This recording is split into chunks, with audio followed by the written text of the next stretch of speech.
حتى أن بعضهم صرح بأن ما يجب على البلاد الغربية والأوروبية أن تضع تمثالا لمعاوية بن أبي سفيان في كل بلاد أوروبا، في كل مدينة، لأن له فضل كبير جدا على عدم انتشار الإسلام في بلاد أوروبا. لا شك في أن الحديث أولا يخص المسلمين، لأنهم المعنيون أولا بهذه القضية، ولأن الواجب على كل مسلم أن ينصح لإخوانه المسلمين ويرشدهم إلى ما ربما جهلوه أو غفلوا عنه. وأما أتباع الديانات الأخرى فبقاؤهم، بقاء الكثير منهم على ديانتهم كالمسيحية واليهودية وأمثالهم، هذا بقاء الكثير منهم ناجم عن عدم درك قضية الغدير. من هنا هذا البحث له أهمية كبيرة، ليست قضية تاريخية وإنما ترتبط بواقع المسلمين اليوم. قضية الغدير منعت التعامل السلبي مع قضية الغدير منع من انتشار الإسلام في العالم. أحد أهم الأسباب التي منعت انتشار الإسلام في كل الأرض وبقيت بعض الديانات الأخرى منتشرة وواسعة هو الخلاف الذي حصل بين المسلمين في قضية الغدير. أولا شغل هذا الخلاف علماء الإسلام والباحثين وأهل التبليغ والنشر، شغلهم بهذا الخلاف وصرفهم عن نشر الإسلام في كل ربوع الأرض. وأصحاب الديانات بعض أصحاب القرار فيهم من ساسة ومن علماء اتخذوا هذه القضية ذريعة لإبقاء الناس على دياناتهم. واليوم حينما نحن نقرأ التاريخ منذ ظهور أوروبا والشرق والغرب وبدأ يمتلك غير المسلمين زمام العالم،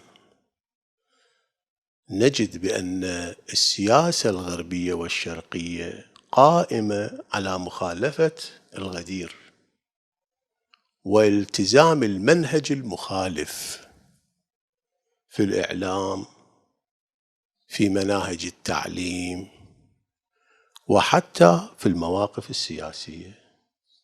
الفريق الذي كان مع الغدير استضعفوه وما أعطوه الفرصة الكافية للعمل. هذا الغرب الذي يدعي حرية الفكر والميل إلى الحق وتحكيم الأسس العلمية في الأمور، في قضية الغدير عمل بخلاف ذلك. الحق جلي وواضح ولكنه يدعم الفريق المخالف،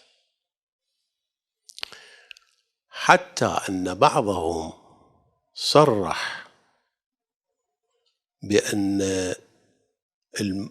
ما يجب على البلاد الغربية والأوروبية أن تضع تمثالا لمعاوية بن أبي سفيان في كل بلاد أوروبا. في كل مدينة، لأن له فضل كبير جدا على عدم انتشار الإسلام في بلاد أوروبا بسبب النزاع الذي صنعه مع أمير المؤمنين عليه السلام.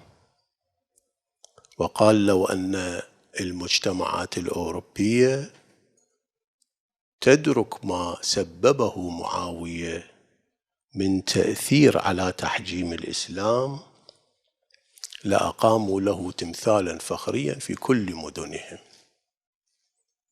لكن غاب عن هذا القائل بأن القضية ليست من معاوية فقط. الذين سبقوا معاوية هم الذين مهدوا لهذا الأمر. هؤلاء هم أول من بدأ بالمخالفة في قضية الغدير، وشقوا المسلمين وشغلوهم في قضية من هذا القبيل منعت من انتشار الإسلام، وأبقت الديانات الأخرى قائمة.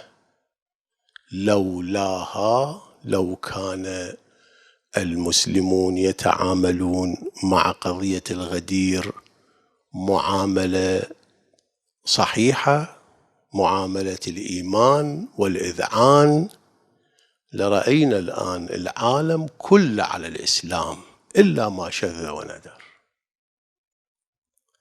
من جهة أخرى صنعت شرخا في المسلمين، شريحة كبيرة من المسلمين كانت ولا زالت قائمة على جملة من المتبنيات في الفقه وفي المعتقدات وفي التاريخ، مبنية على الظنون والأوهام والأخطاء والاجتهادات الشخصية والفتاوى العجيبة الغريبة التي شوهت صورة الإسلام في أنظار المسلمين وفي أنظار غير المسلمين. حتى أن العلمانية التي قوت في بلادنا أحد أسبابها أيضا هذا، لأن الدين إذا لا يطرح بالميزان المنطقي والعقلاني الصحيح الموافق للقرآن والسنة لا تتقبله العقول. ولاحظوا أنتم الفتاوى التي يقولها المخالفون للغدير، تشوفون شقد مشوهة لصورة الدين ولواقع الإسلام. هذا الشرخ صور الإسلام في أنظار بعض أبنائه فضلا عن المخالفين له تصويرا مشوها، ولا زال إلى يومنا هذا، حتى أنتج في مثل هذه العصور الإرهاب الحاكم الآن في أجواء الأرض. هذا اندفاع ناشئ من تلك الثقافة، من تلك الأفكار والمعتقدات والمتبنيات. إذا نلاحظ بأن الغدير أم القضايا في تاريخ المسلمين. لذا ينبغي أن نبحث أنها ثابتة، قضية ثابتة هذه أم قضية مشكوكة؟ إذا كانت ثابتة ما هو موقف المسلمين منها؟ لا نخاطب المسلمين الذين مروا في التاريخ، نخاطب المسلمين اليوم اللي النور والعلم والثقافة والمنطقية والبرهان هو الذي ينبغي أن يحكم العقول. فما هو موقف المسلمين من هذه القضية؟